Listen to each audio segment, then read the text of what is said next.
And with this video, I will start my new adventure of brewing Moka pot on induction hob. I got a new induction hob for home.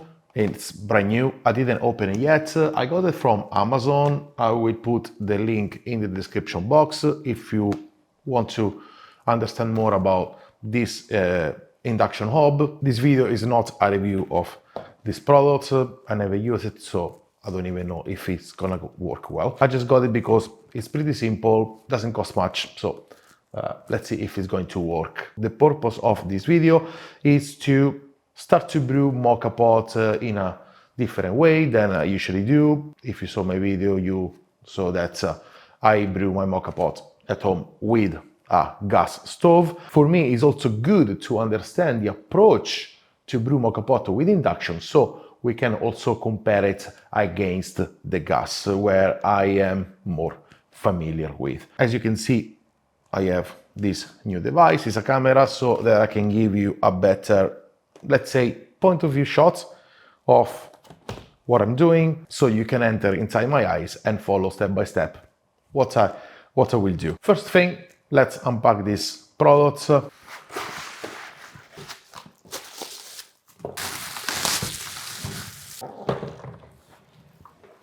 Okay, I will plug it in and read a bit of manual to understand, to don't make mistakes, and I will come back in a minute. Okay, the hob, it's plugged, looks like it's working. Let's make a coffee. I will use this Moka pot from Lavazza, the Lavazza Carmencita Pro, to make the coffee because so far it's the only pot that I have that is good for induction. Also because I have already used this one in the past, I think was 2023 at the London Coffee Festival, where I was doing some workshop with Lavazza using this Moka pot, and I was using an induction hob for that event. So it's not my first rodeo with the induction hob, but the time was an event, so I didn't have the possibility to take notes, mark it down, and to understand a lot about brewing Moka pot with induction hob. But I remember it was working perfectly. So I'm using the Carmencita Pro, and it's a 3 cups Moka pot. All right, I will put around 18 grams of coffee, and I will brew with this. This is a Colombia medium roast. Okay.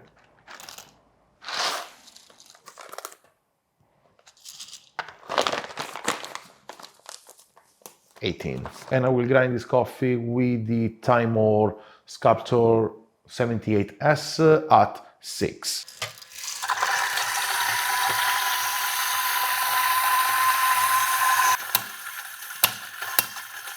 Let's double check. Perfect, no retention. About this grinder, I'm preparing a video about it, about my experience with the Timor Sculptor 78S, so soon you will understand more about that. Okay, so we have our coffee, and as said, we have 18 grams. So let's place the coffee in the basket. I'm going to help myself with the dosing ring and also a WDT to distribute well the coffee. I take the opportunity to remind you that distributing the coffee for Moka pot, as well for espresso, if you have an espresso machine, is really important, because if you distribute it well, then the extraction is going to be uniform, you will reduce channeling, and this will allow you also to grind a bit finer and to get a stronger coffee. Okay, coffee is ready in the basket. Let's place some water in the boiler. I'm going to measure how much water I put, so I will have some references for the next time. I always suggest it. If you do a scale, it's fine. Maybe in the future, who knows? You will get one too. I'm using room temperature water. So let's start today, the first time, with room temperature. Then we will see the next days, the next videos, the difference in between room temperature and hot water. So 150 grams, I place the baskets. I'm using the original Lavazza Pro filter. This is a very good filter, provides a very good filtration. You can see that from the video that I made about this Lavazza Carmenziata Pro. I'm not gonna place any AeroPress filter for now, just keep it, let's say, simple. Place the Moka on the stove, let's turn it on, let's power up, and by standard default, I am in watts. Seems like it's working. I am in watts, and that is the default 1200 watts. Let's keep it like this. The only thing I want to do is to, okay, it's going to be a bit noisy, but it's fine. I can see the vent is working. All right, so I'm going to place just a thermometer probe just to get some reference. I'm not looking for any temperature, to be honest, with the probe, but I am just using it as a reference. So for the next time, I know what to expect or what to look for. Also, I didn't time it this time. I'm just making a bot. Let's see more or less, first of all, if it works. That's my main goal for today, to make it work, to brew some coffee. All right, hot is hot, it's getting hot. Am I gonna get a coffee?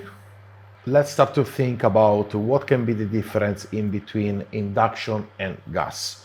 First of all, with the induction, we don't have flames climbing outside the Moka pot, so I think that the amount of heat, amount of power is not going to create any problem in terms of damaging the pot, like could happen with the gas stove, because if you have flames that are climbing out from the Moka pot, you might damage the material, the handle, for example, because it's very close to the bottom of the Moka.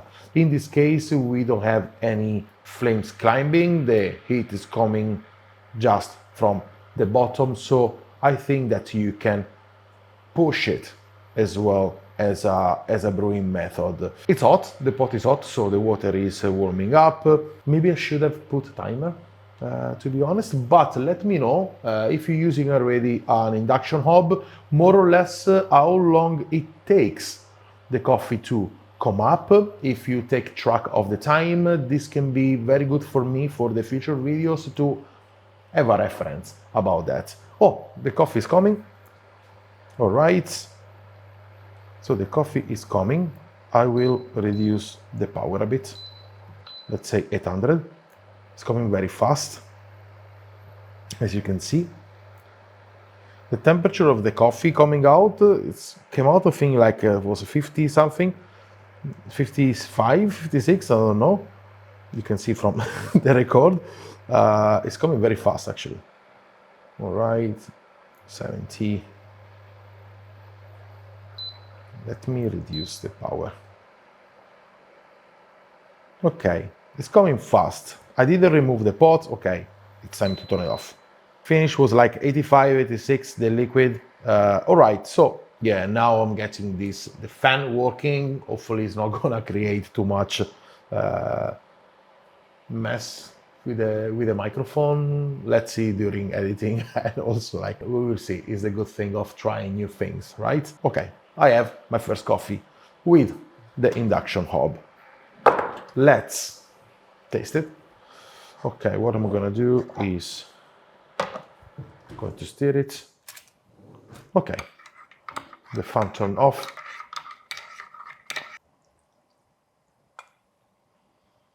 First induction hob coffee at home.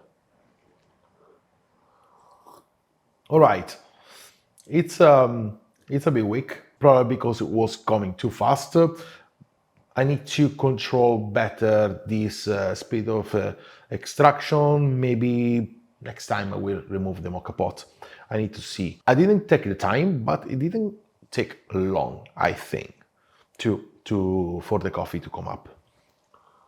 There's a nice acidity. Of course, it depends about the coffee you're brewing. This was a medium roast, so I can feel the acidity. It's nice. It's not bitter, so it's good. I can extract more sweetness, but that I think I need to control more the flow. Okay. What I want to do, also for reference, I'm going to take the TDS of the coffee. Okay. Let's take a sample. So I can check the TDS and I will take some notes so I have some data for the next time. It's a bit weak, it's a bit watery. I need to extract a bit more. Of course, I can play with the grind size, I can play with removing the pot from the stove, maybe placing hot water in the boiler. It's a coffee, so it's good. Came out successful, I will say, for my first time. Has been successful. No sputtering, no bad taste. The coffee is kind of average, nothing special, just a nice wash Colombia. It's a good start, I will say. It's a very good start, no complaint. All right, let's check the TDS. Okay, it's 380. 380 is not bad at all, to be honest. I will say that maybe it tastes a bit watery because I put 150 grams of water in the boiler, usually for a 3 cups with 18 grams of coffee. I place 140, 130 or 120 if it's a dark roast, for example, to reduce extraction, but to get more intensity. So maybe if I place 140 or 130, I will get a stronger coffee, for example, but in this way, if I put less water, I will have higher acidity. So I need to understand more about these variables and how I can extract more the coffee by playing also with the hob, reducing the power to slow down the flow of the coffee. But as I said, this is a good start. So let's end this video like this. Of course, as I said, if you have any suggestion that you want to give me, you're already an expert with induction, please share it with me. This is gold for me. So I don't need to, spend so much time to discover some variables that maybe you already know. So please do it. Now, let me know if you have any questions, if you are looking for something specific about the induction hob. Let's dive in together in this way to brew mocha pot and let's engage. So I will finish to drink my coffee with pleasure and thank you very much for watching. I will see you in my next videos, and in the meantime, I wish you a wonderful day and delicious coffee. Ciao!